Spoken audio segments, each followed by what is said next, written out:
tidak asing dengan program kesusastraan. Pelajar mesti memberi ucapan, bercakap, berpidato, berbahas, berdiskusi, berforum dan juga menulis. Sehingga pelajar nak pergi ke pasar malam pun mesti menulis surat yang betul. Gitu. Sebab sastra ini satu perkara yang cukup penting. Tapi walau bagaimanapun, di ujung surah Syu'ara ini ada dua kumpulan penyair. Satu penyair merapu, satu penyair yang beriman. Gitu. Baik. Surah ayat yang kita bicarakan pada malam ini ayat 100 berapa? 160.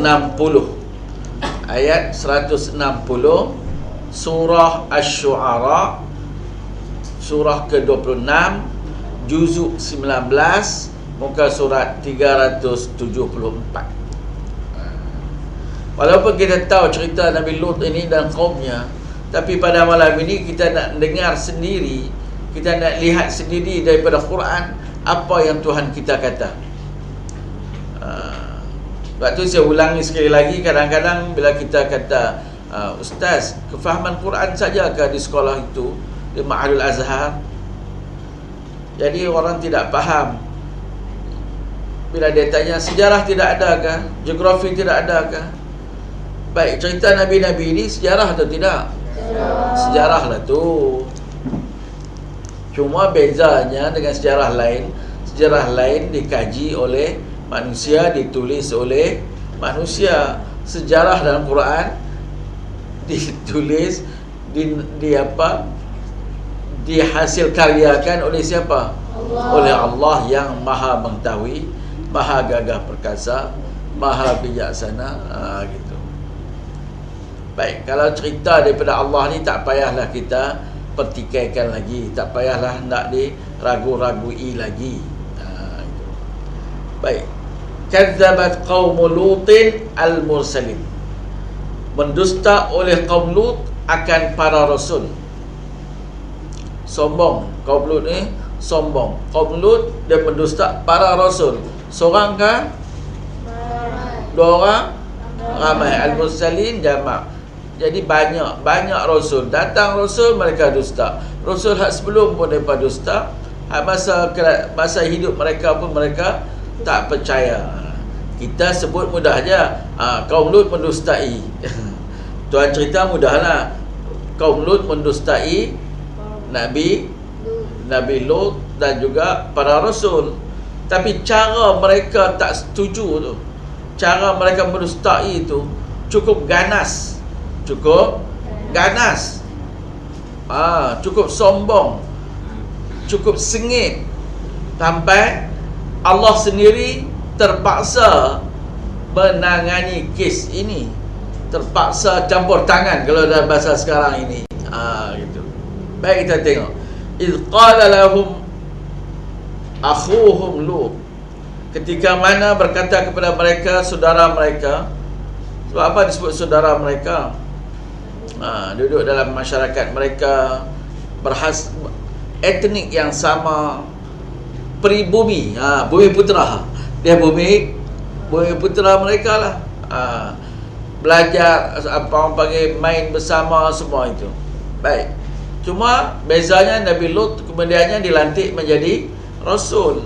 Apa Nabi Lut nasihat? Apa Nabi Lut kata kepada kaumnya? Ala tattaqun. Apakah tidak kamu bertakwa? Kenapakah kamu tidak bertakwa?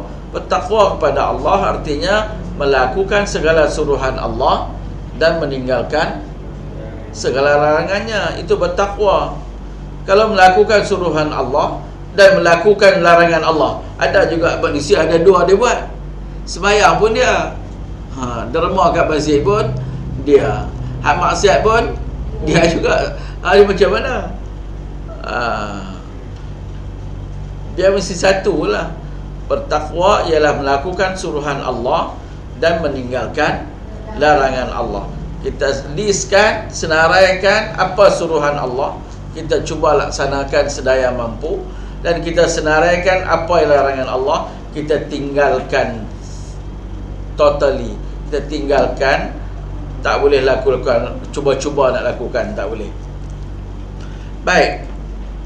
Sama juga dengan Nabi yang kita bicarakan sebelum ini. Nabi apa kita bicarakan sebelum ini? Nabi Saleh lagi, Nabi Nuh lagi, Nabi Musa lagi, Nabi Ibrahim dalam surah Lut, dalam surah Asy-Syu'ara ini. Lepas ni kita akan bicarakan mengenai Nabi Syuaib dan sebagainya lagi. Semua Rasul bagi itulah cakap-cakapnya. Nabi Muhammad cakap tak? Cakap macam tu juga. Sampai khutbah pun, salah satu rukun khutbah apa? Ittaqullah, bertakwalah kamu kepada Allah. Maknanya patuh segala titah perintah Allah dan meninggalkan segala larangan Allah Subhanahu wa taala. Itu. Setiap kali Jumaat dipesan oleh khatib begitulah. Cuma kadang-kadang orang pergi masjid ni adalah seorang dua yang tersilap, tak dengar khatib berpesan. Orang bagi salam, orang takbir, dia buat apa? Pakai kasut orang ambil balik. Kadang-kadang dia pergi pakai kasut buruk, dia ambil kasut baru. Itu bertakwa ke tak? Tak bertakwa kepada Allah. Bertakwa melakukan suruhan Allah dan meninggalkan larangan Allah. Jadi orang pergi masjid, dia tidak rasuah lah, tak terima rasuah dan tidak memberi rasuah, sebab dia takut kepada Allah, bertakwa kepada Allah. Yang dia ambil rasuah, bagi rasuah tu, dia tak mai ke mana? Ke masjid. Sebab tu kita tengok yang tukang-tukang beri rasuah ni, nama dia tak sama dengan nama kita yang banyak ni yang bagi ni. Betul tak? Nama Brown lah, nama John lah. Dia tak faham takwa ni. Terima pun macam tu juga. Kadang-kadang nama semacam, tapi pemikiran tak semacam. Dia jarang main masjid. Kalau dia main masjid daripada muda, dengar khatib khutbah, hendaklah kamu bertakwa kepada Allah. Makna apa makna takwa? Patuh segala titah perintah Allah, meninggalkan larangan Allah Subhanahu wa taala. Gitu. Jadi pesanan ini disampaikan kepada kita dari rangkaian para Rasul, sejak Nabi Musa, Nabi Isa, dan sebelum itu lagi Nabi Syuaib, Nabi apa lagi? Nabi Ibrahim, Nabi Lut, Nabi Saleh, semua sama. Fattaqullah wa ati'uni. Baik, lepas itu Allah tattaqun inni lakum rasulun amin. Ayat 162, inni, memanglah saya ini sesungguhnya, saya tegaskan di sini, macam-macam lah, sebab inna tu taukid memperkuatkan kata-kata dia. Baik, jadi uslub memperkuatkan itu, kita dalam orang Melayu ni macam-macam kan. Memang saya Rasul, gitu. Saya memang Rasul, saya pasti saya adalah Rasul lah, macam-macam lah. Kalau kita nak terima, sesungguhnya saya kepada kamu semua adalah merupakan seorang Rasul yang kepercayaan, yang amanah, yang diberi tanggungjawab dan sebagainya lagi. Dia perkenalkan dia sebagai Rasul. Kita pun perkenalkan kita sebagai orang Muslim, orang mukmin. Kadang-kadang kita dalam tamadun Melayu ini sinonim sangat dengan kata-kata, bila masuk kandang kambing buat apa? Beg. Bila masuk kandang lembu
takutlah kepada Allah dan patuhlah kepada saya.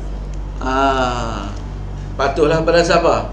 Pada saya. Semua Rasul macam tu. Tapi sekarang ni kadang-kadang di akhir-akhir zaman, masa zaman Nabi Muhammad ni, masa zaman hidup kita ni,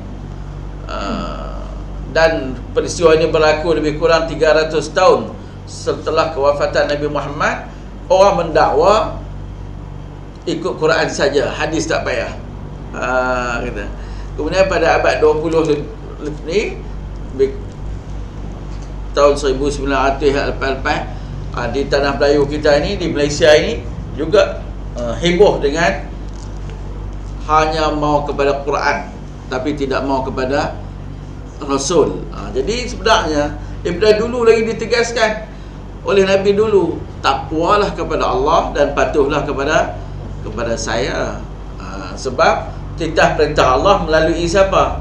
Melalui Rasul. Dalam Quran kita pun Tuhan sebut, in kuntum tuhibbunallah fattabi'uni yuhibbukumullah. Macam Nabi Muhammad kata, kalau kamu sayang betul-betul kepada Allah, fattabi'uni, ikutlah saya, yuhibbukumullah, pasti Allah membalas sayangmu. Tapi jangan pura-pura sayang kepada Allah, tak mau kat kekasih Allah, tak mau kat Nabi Muhammad sallallahu alaihi wasallam. Baik, fattaqullah wa ati'uni. Baik, mereka ni menentang kan Tuhan. Ayat yang mula tadi, kazzabat qaumul lutin al-mursalin, mereka menolak mentah-mentah para nabi, mereka mendustai para nabi. Apa kepentingan saya terhadap kamu? Apakah bila saya mengajak kamu menganut agama Allah ini, saya minta duit kepada kamu, minta yuran? Adakah Nabi Lut minta, siapa masuk ikut geng saya, kamu bayar 200? Ada? Tak ada. Dia bagi tahu dah sekarang, wa ma as'alukum alaihi min ajrin, saya tidak minta daripada kamu ganjaran, balasan, gaji, allowance, semua tak minta. In ajriya illa ala rabbil alamin, gaji saya, ganjaran saya, imbuhan yang akan diberi saya, bonus untuk saya, tanggungjawab siapa? Tanggungjawab Allah. Tanggungjawab Allah. Betul tak? Dia tak minta kepada orang yang nak menganut agama dia. Hebat tak para Rasul? Hebat. Maknanya dia ada kerja dia yang lain? Adalah untuk dia cari makan, cari hidup. Ada tak ada kerja lain? Ada. Tapi untuk nak berdakwah, dia tidak minta. Dia tidak minta. Itulah kadang-kadang saya bila tengok sejarah dalam Quran ini, asal malu, asal kadang-kadang asal tersipu-sipu, malu kepada Nabi ini. Dia tak minta ganjaran, tak minta upah, tak minta gaji, tak minta daripada siapa? Daripada orang yang dia ajak menganut agama dia. Itu. Malah kita pun daripada jadi pelajar dari awal lagi, janganlah duk fikir. Kadang-kadang kita selalu cakap, mereka kata mengaji sekolah agama masa depan gelap. Saya tengok mengaji sekolah agama ni, anak saya pun saya harap macam tu lah. Dia mengaji betul-betul, hafal Quran, faham Quran. Dia pergi masjid, dia mengajak pada maghrib sampai Isya, orang bagi RM200. Lepas tu dia mengajak pagi pula RM200. Dia mengajak petang RM100, RM500. Sehari RM500 boleh dapat. Awal lagi dia masuk kepala otak anak dia tu, kira duit. Macam mana? Nabi dah bagi tahu dah, dia tak minta. Bukan salah kita nak ambil duit. Salah tak? Tak salah. Saya dengar cerita dalam tulisan Syekh Mutawalli Asy'arawi, ulama besar Mesir. Kalau hari Jumaat, lepas hari Jumaat, kita akan ada di mana? Di depan TV. Saya pun dengan rakan-rakan di Dewan Asrama Pelajar Melayu Abbasiyah Kairah, Berada di situlah pas hari Jumaat. Masa dululah Syekh Mutawalli Syarawi sudah meninggal dunia. Tafsir Al-Quran terus menerus. Apa semua cukup indah. Pada satu hari dia tulis, dia rasa nak simpan duit, kod-kod lah jadi kemalangan, apa-apa perlu duit. Jadi malam dia nak simpan, malam yang dia mula nak simpan duit itu, pencuri terus masuk rumah. RM12,000 hilang. 12,000 pound Guinness lah, 12,000 Guinness. Masa saya ada di Mesir 30 tahun itu, 12,000 Guinness itu kena kali dengan berapa? Kali dengan RM5. Kita lah sama ya harga. Kali dengan RM5. Jadi berapa? 12 kali 5 apa? 60,000. Rupanya dia dapat duit banyak, hari-hari beribu-ribu. Bukan dia tak dapat duit. Dia bersyarah di radio Mesir, di TV Mesir, dia bagi kuliah di TV Qatar, Saudi semua. Dia bagi kuliah sana. Mana duit dia banyak. Tapi derma hari-hari, dapat derma. Jadi hari itu saja yang hilang 12,000. Maknanya pendapatan banyak tak? Banyak. Tapi bukan matlamat dia nak cari duit tu, dia bagi derma ke orang lain. Gitu. Okey? Kita kalau fikir itu pun okey juga. Jangan dia cengak. Ngaji agama pun tak apa, InsyaAllah duit masuk banyak. Awal lagi duk angan-angan dah. Jangan risau. Jangan duk tak payah fikir. Tak payah fikir, duit akan datang, InsyaAllah. Betul tak? Kita tengok ustaz-ustaz kita senarai, yang ustaz popular lah, nak panggil dia ceramah tahun 2015 baru ada kosong. Sampai macam tu sekali. Hebat kan? Hebat.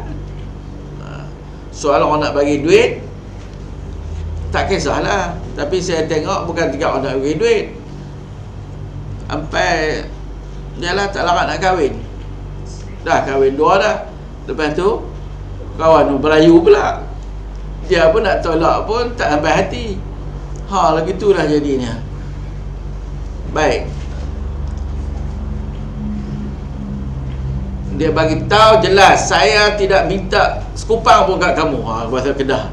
Sekupang pun aku tak minta kat hampa. Yang penting hampa ikut agama yang aku bawa ni bagi elok, kemudian akan masuk syurga. Sebab apa? Ni sepupu, ni 2 pupu, ini 4 pelakan, ini untuk pelakan, ini satu pengajian, ini satu permainan. Saya tak mau kamu semua masuk neraka. Gitu. Baik. Kemudian ada kritik. Jadi Rasul adalah pengkritik masyarakat. Rasul datang, semua Rasul adalah pengkritik, dan sinonim dengan kata-kata orientalis dan penyokong-penyokong mereka, bahawa Rasul adalah pemecah belah masyarakat. Semua Rasul adalah dikira pemecah belah masyarakat, sebab dia main dalam masyarakat yang haru biru. Contohnya Nabi Syuaib, dia main dalam masyarakat tipu dalam sukat dan timbang. Jadi bila dia menentang penipuan dalam sukat dan timbang itu, orang kira dia adalah pemecah belah kumpulan kapitalis itu. Gitu. Dan kemudiannya pula, kalau kita tengok negara-negara dunia ketiga ini, sama kali di benda-benda Afrika dan sebagainya, kalau bahasa pilihan raya tu tipu sepanjang masa. Tipu yang pilihan raya tu dengan tipu sukat yang timbang, mana hebat? Hebat pilihan raya lagi tipu. Tapi sukat dan timbang pun Tuhan terpaksa hantar Rasul. Tuhan hantar Rasul untuk benteraskan penyelewengan itu. Baik. Nabi Lut punya geng apa? Tinggal orang perempuan. Orang perempuan cantik. Kau Nabi Lut ni mana? Kawasan cantik, Sadum tu. Cantik. Tapi mereka tak menikah dengan perempuan, mereka kira jantan. Jantan sepanjang masa. Pagi, petang, siang, malam kira apa? Jantan. Jadi atatuna dzukran minal alamin. Ayat 165. Siapa cakap ini? Mengapa kamu mendatangi jenis lelaki di antara manusia? Kamu buat apa? Homosex, apa, gay. Itu. Macam saya katakan tadi, sebahagian negara Eropah memberi lesen untuk gay, untuk homosex, sampai boleh menikah. Mampu tak? Kita harap dan doakan semoga di negara kita ini tidak adalah kumpulan homosex itu. Cuma kadang-kadang orang dia buat kalang kabut sangat tu, orang tu elok, baik, tapi dia kata homosex, tapi homosex sungguh dilindungi. Macam-macam lah dunia ini. Baik, berani tak Nabi Lut ni? Berani. Nabi mana ada penakut? Ada Nabi penakut lah? Tak ada. Baik. Wa tadharuna ma khalaqa lakum rabbukum min azwajikum. Kamu tinggal, kamu abaikan, kamu entingkan, kamu tak peduli apa yang Tuhan jadikan untuk kamu min azwajikum. Jadi isteri yang layak menjadi isteri kamu, kamu tak peduli, kamu biar saja mereka itu. Bal antum qaumun adun, malahan kamu ni kaum yang cukup melampau. Kita boleh apa-apa melampau ni, kau ajak boleh tak? Kau ajak lagi apa? Biadab lagi apa? Tak sedar diri lagi apa? Bodoh, dungu, semua tu melampau batas. Teruk sangat. Teruk tak? Teruk. Jantan saja. Baik. Apa reaksi kaum Nabi Lut terhadap kecaman Nabi Lut kepada mereka? Geram tak? Geram. Mereka ugut. Qalu, mereka tegaskan. Qalu, mereka kata. Qalu, mereka memberi amaran, warning. Kata dua. Apa mereka kata? La illam tantahi ya Lut la takunanna minal mukhrajin. Kalau kamu tak berhenti daripada dakwah kamu ini, kamu tak berhenti daripada kata nista kamu kepada kami, kamu tak berhenti daripada apa orang panggil, tak tunjuk kamu hebat, kamu apa, semua macam-macam lah dia kata. Kalau kamu tak berhenti sikap kamu menentang perbuatan kami ini, apa yang akan jadi kepada Nabi Lut, kamu akan tergolong di kalangan orang-orang yang akan diusir. Kalau bahasa sekarang, buang negeri, buang daerah. Walaupun kamu pribumi sini, kami tak perlu kepada kamu, kami akan usir kamu. Orang gila jantan ni betul banyak. Tak boleh nak kritik apa. Jangan duk mereka lah buat-buat ni. Kadang-kadang bergaduh dan kadang orang cakap dengan jantan dia pun tak boleh. Ada bisa tengok gitu kan? Tak apa dah sangat lah kan, tapi ada lah juga. Ada lah juga. Warning ke orang macam-macam. Ni tak boleh sentuh rupanya orang jahat ni, homosex. Dia ugut Nabi Lut. Tapi Nabi Lut takut lah? Tak takut Qala, Nabi Lut menjawab. Nabi Lut kata apa? Inni li'amalikum minal qalin. Ayat 168. Lut berkata, saya sungguh benci kepada perbuatan kamu. Saya sungguh benci. Memang saya ini dengan perbuatan kamu ini tergolong daripada orang yang benci. Saya ni adalah orang yang benci kepada perbuatan kamu, perbuatan liwat itu. Berani benci lah, meluat. Dia pun pernah pelawan anak dia. Anak dia cantik. Dia kata anak saya ada, kahwinlah dengan perempuan saya. Anak saya ada, sila main minang, kahwin dengan anak saya. Saya bukan kisah sangat. Gitu. Tapi tak mau. Anak Nabi pun tak mau. Pasal perempuan. Teruk semua. Teruk tak? Teruk. Lepas tu dah tengok sengit sangat, mereka ni pun dah tak boleh buat apa dah, ganas sangat. Nabi Lut berdoa, Rabbi, wahai Tuhan saya, wahai Tuhanku, najini, selamatkanlah saya, wa ahli, dan keluarga saya, mimma ya'malu, daripada apa yang mereka lakukan. Dia tahu dah, melakukan kurang ajar, maksiat itu Tuhan akan marah, Tuhan murka. Bila Tuhan murka, apa yang akan berlaku? Kita dengar di negeri kita pun kadang-kadang ada satu ketika itu kan di Sabah, yang sungainya tak begitu dalam, tapi air datang musnah, mati banyak. Orang cerita kata mereka buat pesta-pestaan macam-macam, arak lah, apalah semua. Begitulah kadang-kadang berlaku di dunia ini. Jadi apa yang kita nak faham di sini, kalau kita melakukan maksiat, apa akan berlaku? Porak peranda, kucar kacir, haru biru, huru hara, macam-macam lagi. Yang saya pernah sebut itu yang ditegaskan oleh bekas Ketua Polis Negara belasan tahun dulu, bukan sekarang ni, belasan tahun dulu. Dia kata pusat pelacuran di Kuala Lumpur, Rumah Kelang ni dah 1,000 dulu lah, 10 tahun dulu, 1,000 pelacur. Pelanggan, bila orang duk temu duga apa semua, 10 pelanggan untuk seorang pelacur. Kalau 1,000 pusat, ada 10 orang. Takkan pusat pelacur ada seorang dua, 10. Jadi apa? 10,000 kan? Itu saya sebut dah. 10,000 kali pelanggan 10 orang satu, 100,000. Malah semalam 100,000 orang duk berzina.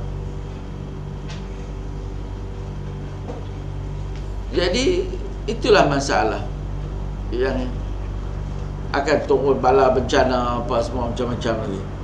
Baik, apa reaksi atau apa sambutan Allah terhadap doa Nabi Lut? Tuhan perkenankan. Tuhan perkenan tak? Perkenan. Bila Tuhan turun bala bencana, Nabi Lut selamat tak? Selamat. Fanajjainahu wa ahlahu ajma'in. Antas kami selamatkan dia. Dia tu siapa? Nabi Lut, wa ahlahu, dan keluarga Nabi Lut ajma'in, semua tak kecuali selamat. Tapi ada tak selamat? Illa malaikat ajuzan fil ghabirin, ayat 171. Malaikat termasuk perempuan tua, termasuk orang yang tertinggal. Tuhan bernamakan bini Nabi Lut tu perempuan tua. Jadi rupanya orang tua pun merapu banyak kan. Dia patutnya syukurlah, insaflah. Dia jadi isteri siapa? Isteri Nabi, bukan sembarangan, isteri Nabi. Tapi dia kepala jahat. Bukan dia muda lagi, dia tua. Sepatutnya bersyukur sebab dia ada suami. Betul tak? Suami dia Nabi. Orang perempuan lain ada suami tak? Tak ada suami. Pasal apa? Orang tak mau menikah kan apa? Sekarang dia ada suami pun dia tak syukur lagi. Tak ada, dia tua. Tuhan sebut ajuzan, tua bangka, tua pun. Pada satu malam, ikut ceritanya kan, malaikat rupa jadi manusia, cantik, tegak apa semua. Jadi bini dia ni lah pergi pecah rahsia kat orang. Wush, abang tahu tak rumah aku cantik tu orang, cantik tu. Dia pergi serang rumah Nabi Lut, pecah habis pintu-pintu. Kerana ni lah, orang tua-tua ni pun sedap lah diri sikit, insaf lah. Betul tak? Orang lelaki-lelaki tua pun sempat lah macam saya kan, tua. Saya pun tua, katakan diri saya sedap diri lah sikit. Fikir apa orang panggil, orang tua-tua cakap apa? Teringat apa? Teringat kubur. Teringat apa? Kubur panggil. Kubur sedang panggil. Orang tua pun teruk macam ni. Bini Nabi pula tu. Kita ada ingat orang tua ni tak ada peranan dah. Rupanya orang tua apa-apa. Baik, kita bimbang, kita sebut ni, kita tengok cerita ni, kita bimbang kalau kita tua esok, patutnya kita beribadat elok, baik apa semua. Ni kita jadi tukang apa? Tukang jahat. tukang jahat. Baik. Apa yang Tuhan lakukan kepada kaum Nabi Lut ni? Tsumma dammarnal akhirin. Kemudian kami binasakan yang lain-lain daripada Nabi Lut dan keluarganya, semua binasa. Cara pembinasaan. Kita orang-orang Aceh dan hari itu ni terkenal dengan cerita tsunami, tapi kita selalu sebut Aceh. Sebenarnya tsunami itu kena pada siapa? Sri Lanka, Pulau Andaman, India, lagi di mana kena? Di Kedah, di mana apa nama? Sungai apa? Kuala Muda, lagi? Pahang kena tak? Tak, Pahang baru ni banjir. Ni hak tsunami dulu. Masa tu entah kecil lagi. Tak tahu berapa tahun lepas dulu.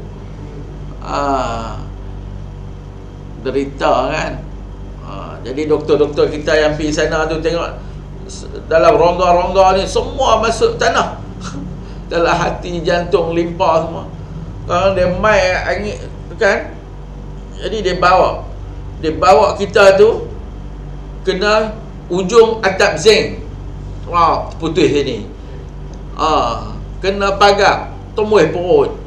Kena. Saya tengok di Sungai Muda tu, cara kawan tu cerita, dia selamat. Tapi dia kata ayak main masuk, bawa dia kot tingkap rumah, keluar kot tingkap satu lagi, keluar lagi masuk. Tu nasib baik dia tak kena apa-apa yang tajam. Gitu. Teruk. Cuma di Thailand itu satu cerita kan, tapi tak dicerita banyak-banyak. Kita ada beberapa orang kawan pergi tengok tempat itu. Orang kampung di Thailand tu, kampung mereka tak kena tsunami. Tak kena. Sebab salah satu dia, mereka ini, penduduk kampung mereka, majoriti atau hampir semuanya sembahyang 5 waktu berjemaah. Nelayan itu pergi mengkat ikan sebelum subuh. Dia tak bukat dia tu, dia balik main sembahyang subuh lagi di surau mereka, masjid mereka. Lepas tu baru pergi pula Zuhur pun macam tu juga. Jadi masjid mereka itu selamatlah daripada tsunami. Masjid tsunami dia kenai. Dia kenai kroni. Gitu. Kroni dia kenai. Jadi dan cerita ini summa dammarnal akhir wa amtarna alaihim mataran fasaa matarul munzarin. Baik, secara Tuhan musnahkan melalui hujan. Hujan. Hujan apa ni? Tengok ayat 173. Dan kami hujani mereka dengan hujan batu. Hujan batu. Maka betapa buruk hujan yang menimpa orang-orang yang telah diberi peringatan itu. Buruk hujan. Ikut setengah tafsir kata min sijil tu, daripada neraka sijil. Hujan batu. Kita masa zaman Nabi Muhammad dulu, ababil kan, burung ababil tu main lontar dengan batu kan. Tak batu faja'alahum ka'asfin ma'kul. Jadi jatuh batu tu ni, badan-badan ni seperti daun yang dimakan ulat. Kita tengok nak daun yang dimakan ulat, itu pop tu. Habis tak tahulah. Ini macam mana hujan batu tu. Dan juga sebenarnya dengan terbalikkan apa? Terbalikkan bumi. Tapi turun hujan turun hujan batu lagi. Baik. Amtarna alaihim mataran fasaa matarul munzarin. Baik, ayat 174, inna fi dzalika laayatan wa ma kana aktsaruhum mu'minin. Sesungguhnya dalam semua cerita-cerita ini adalah sebagai satu tanda kebesaran Allah dan satu peringatan daripada Allah Subhanahu wa taala. Apa yang sedihnya, wa ma kana aktsaruhum mu'minin. Banyak yang tidak beriman walaupun duk cerita. Berapa kali dalam surah Syu'ara ni Tuhan cerita Dalam Quran ni Tuhan cerita azab dan sebagainya lagi, tapi masih banyak yang tidak mahu beriman. Ini ulasan Allah ni. Ulasan Allah dalam kisah ini, banyak orang tidak mahu beriman. Ni Tuhan kata kat Nabi Muhammad, beritahu Nabi Muhammad, cerita ni Tuhan turun kepada siapa? Kepada Nabi Muhammad. Tuhan kata apa? Wa inna rabbaka, sesungguhnya Tuhan kau wahai Muhammad, lahuwal azizur rahim. Apa maknanya? Sungguhnya Tuhan kamu Tuhan yang gagah perkasa dan maha penyayang. Bagi tahulah, seolah-olah kata inilah bahasa kodiang saya kan. Cuba beritahu kat pok-pok tu semua, jangan kau ajak sangatlah nak menentang Tuhan. Tuhan gagah perkasa. Tengoklah kaum Lut apa yang Tuhan buat. Tengok kepada kaum Nuh apa yang Tuhan buat. Tengok kepada kaum Saleh apa yang Tuhan buat. Tengok kepada kumpulan menentang Nabi Ibrahim apa yang Tuhan buat. Ini kamu ni baru mengapu nak menentang Tuhan ni. Kadang-kadang benda yang tampak tak mudah saja pun kamu nak menentang Tuhan. Mudah dah. Yang pelik kali yang saya selalu kata apa? Dah mengadut Islam, menentang pula agama yang dia anuti. Pelik tak? Pelik. Kita kalau kita pergi sekolah kan, saya pun pernah mengajar sekolah kerajaan 30 tahun. Bukan saya tak berasa nak pakai kain pelekat di sekolah. Pakai kain pelekat haram ke tak? Tapi bolehkah kita pakai? Orang tak bagi pakai. Peraturan dia tak boleh. Kemudian buat peraturan pula hari apa? Pakai baju batik. Hari Khamis, pakai baju batik lah semua kita ni. Ikut tak peraturan? Ikut. Awak tak pakai t-shirt habis sekolah, hidup mengajar. Ikut peraturan manusia buat, ikut tak? Ikut. Tapi kadang-kadang hak Tuhan buat kita ketegak sangat. Contohlah contoh. Tuhan suruh kita tutup aurat kan, bukan tutup rambut, tutup aurat. Sebab tu kadang-kadang orang kata, kena pakai tudung. Pelajar kena pakai tudung. Lepas tu pelajar semua pakai tudung, dia buka apa? Buka tangan. Nampak tangan panjang. Macam-macam. Dah tudung kepala apa susah sangat nak pakai. Betul tak? Kadang-kadang dulu kan beberapa tahun lepas sibuk kita, negara kita ni dikejutkan dengan fenomena apa? Hudud. Fenomena apa? Hudud. Sekumpulan minta dilaksanakan hudud, sekumpulan ini berbagai-bagai helah. Tapi saya katakan, apa kata masalah nula, masalah ni sebab nula, sebab ni helah. Tapi hak mudah tu, hak pakai tudung kepala tu dengan tutup aurat, payahkah susah? Senang. Pun tak mau nak ikut. Maknanya sengaja. Tapi Tuhan katakan Nabi Muhammad, sungguhnya Tuhan kamu ni wahai Muhammad, gagah perkasa lagi penyayang. Jadi takkan pula Tuhan turun Quran ni kat Nabi Muhammad dan untuk kita baca ni sebagai penglipur lara saja. Konon nak masuk dalam sastra rakyat. Tidak ada pengajaran, tidak ada warning daripada Allah. Maknanya ayat ni ditujukan juga kepada siapa? Kepada kita. Cerita ni ditujukan kepada siapa? Kepada kita. Jangan buat korang ajak sangat. Mentang-mentang lah ada kuasa, bagi lesen orang buat kelab malam, ada kuasa bagi peluang orang berzina, ada kuasa bagi peluang orang buat maksiat, macam-macam lagi.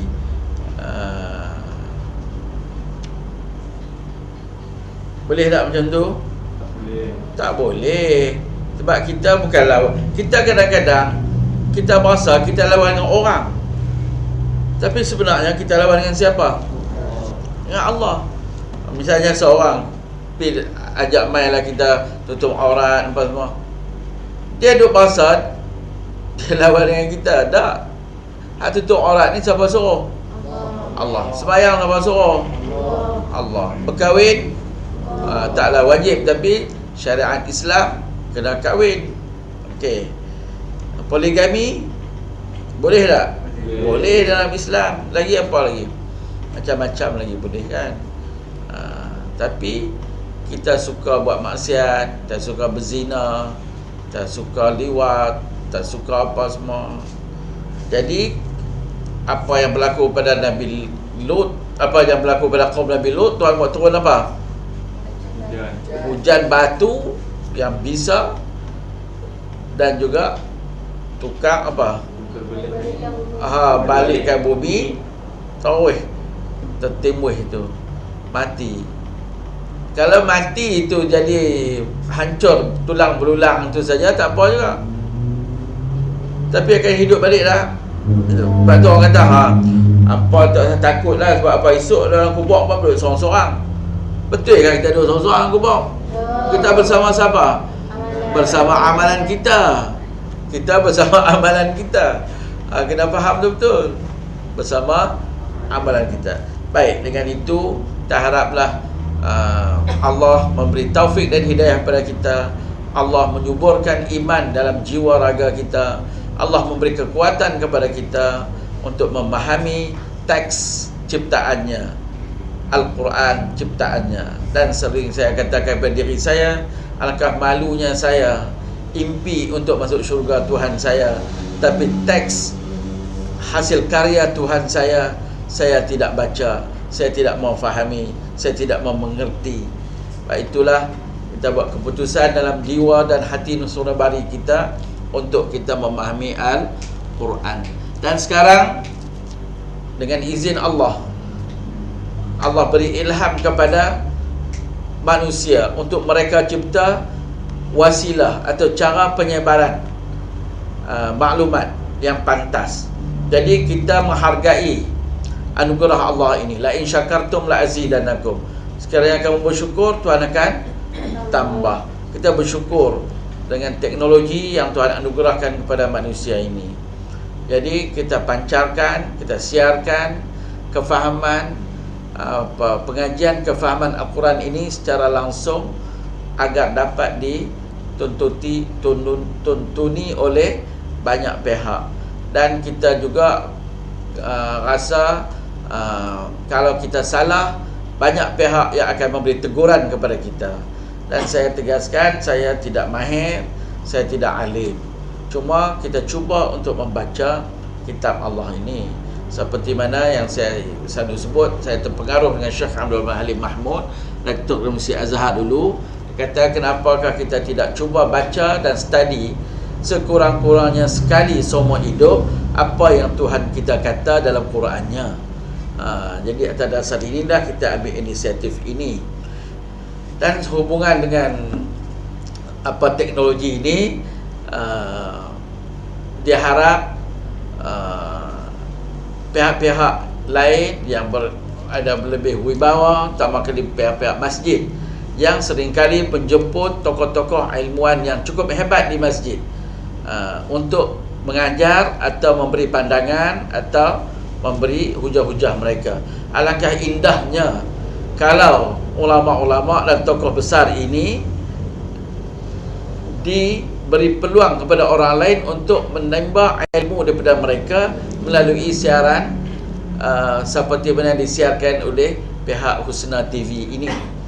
Jadi supaya dia mengajar di satu masjid yang kehadiran di masjid itu 1000 orang misalnya, tapi kemudian dia dapat ditontoni oleh ribuan manusia yang lain dalam ketika yang lain. Dan untuk pengetahuan tuan-tuan dan puan-puan sekalian, teknologi yang kita gunakan sekarang ini terlalu murah belanjanya dan terlalu mudah mengurusnya. Kalau dulu kita buat siaran langsung, kita tengok RTM datang satu trailer dengan wire-wirenya, dengan tali-talinya yang besar. Sekarang kita hanya ada satu laptop dan satu kamera yang kurang daripada RM1,000 harganya, dan juga sikit server itu ataupun internet, sudah cukup kita boleh pasarkan maklumat ini kepada seluruh peminat atau seluruh dunia lah khususnya. Dan saya bagi pihak pembekal teknologi ini meminta kita hebahkan kepada khalayak ramai yang berminat untuk menggunakan teknologi ini. Harganya murah sangatlah bagi orang yang tahu menilainya, hanya RM10,000 sahaja. Kalau pihak masjid untuk nak beli, nak guna ini, perkhidmatan ini, terlalu mudahlah, tak payah ambil duit tabung masjid.